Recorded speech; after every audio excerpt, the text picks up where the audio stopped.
What's up everybody, I hope you're all good. You're currently watching part 2 of my 2-part series on characters I'd like to see come to Wave 2 in Super Smash Bros. Ultimate Fighters Pass. If you're new and haven't seen part 1 yet, I'd recommend you check that video out first, as that's where I go over the first party Nintendo characters. This one is focusing on third party characters. With that out of the way, let's get into this video. Travis Touchdown. I'm going to say this now, this first character is the prediction that I have the most confidence in. With No More Heroes 3 set to be released later this year, I imagine it will be one of the big Switch titles that Nintendo are really going to want to push due to the series' niche appeal. And what better way to do this than to add Travis Touchdown into their iconic crossover fighter? I've already made a video where I go into more detail speculating why I think Travis has a good chance of making it in, which you can check out after this video of course. To summarise what I said however, the beam katana, wrestling moves, and self-aware humour would make Travis fun to play as, and it would really go well with No More Heroes 3 on the way. On top of this, games that Suda51 and Grasshopper Manufacturer have worked on have their own little niche corner in the industry, and getting that little niche corner involved in Smash would be a great way to diversify Ultimate's crossover appeal. Leon S. Kennedy. One of the characters that I think we are guaranteed to see will be another Capcom character, seeing as we already have Mega Man, Ryu and Ken in the roster, as well as Rathalos from Monster Hunter as a boss, including Spirits based on the Resident Evil series. While there is uncertainty as to whether Spirits deconfirm a character, I'm going to hope that isn't the case, because one of my most wanted characters has got to be Leon Scott Kennedy. One of the first gaming videos on my channel is a rant on why I want this guy in, but to sum it up, I think we need a character to represent the horror genre.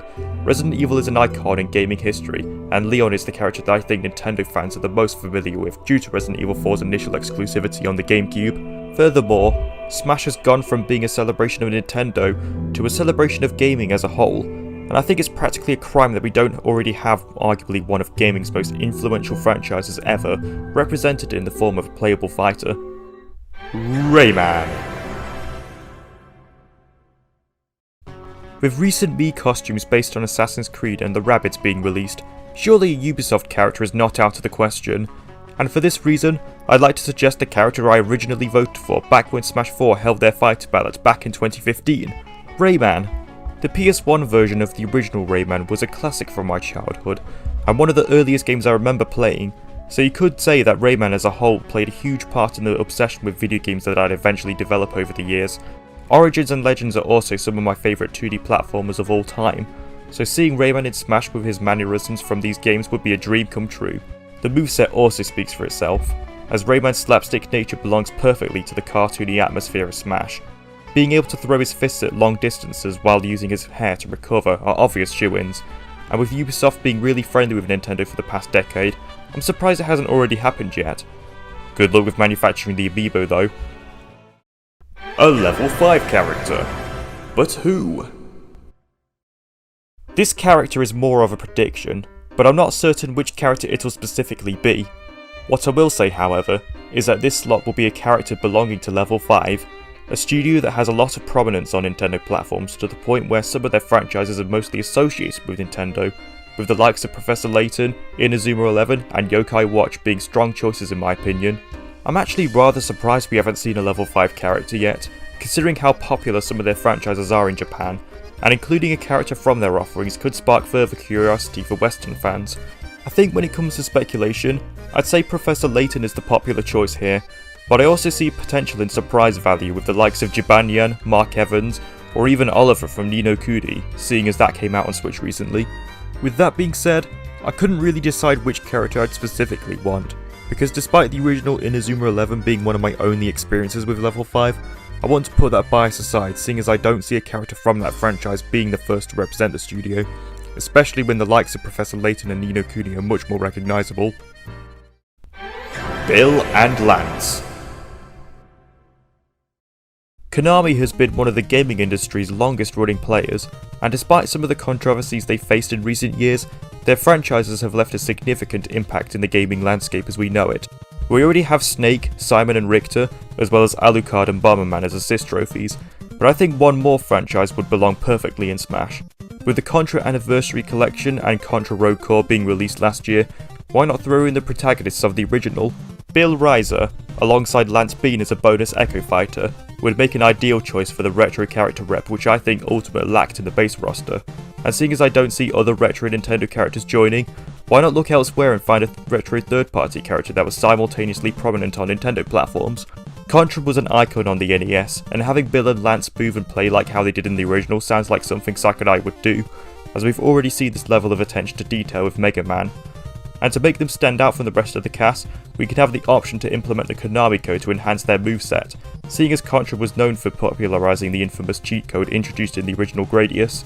Perhaps that sounds a little bit broken, but you also have to be careful not to be interrupted when inputting the code, and it's something that could really make Bill and Lance stand out as no other character has built-in cheat codes for their movesets. You could think of it as if it was something similar to the command inputs that Ryu, Ken and Terry have for their moves. Ooh, who could this be? Now, this last one will be a very controversial choice. You might think I'm completely deluded, and because of this, I wouldn't blame you, and I'd be more than inclined to agree.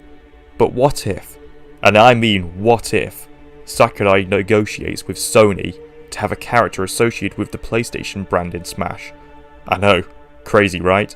But we all thought the idea of Microsoft giving Nintendo the rights to put Banjo-Kazooie in Wave 1 was insane, and now we have Cuphead as a Mii costume. Banjo and Kazooie's inclusion also means that third-party representation isn't just restricted to Japanese studios, meaning the possibilities have expanded even further.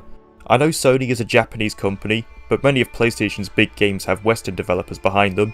I think if Sakurai wants Ultimate to be the most ambitious crossover in the history of gaming, I think a PlayStation character would be the best possible way of ending off Wave 2 with a bang. Granted, I think Microsoft allowing Master Chief would be impactful, but a Sony character could complete the console trinity we have going on between Xbox, PlayStation and Nintendo. So who would this character be? I think the best possible choice to fulfill this role in my opinion would have to be Kratos from God of War, using his Leviathan axe from God of War 2018. Although the Blades of Chaos are one of gaming's most iconic weapons, I think Ultimate has gone in a direction to represent modern depictions of video game legends, which we've seen as Link's appearance in Ultimate is based on Breath of the Wild, while most newcomers have only just been introduced in the past decade, from Inkling to Isabelle and Joker to Byleth. Due to this logic, I'd rather see the bearded, axe-wielding version of one of PlayStation's most recognisable faces.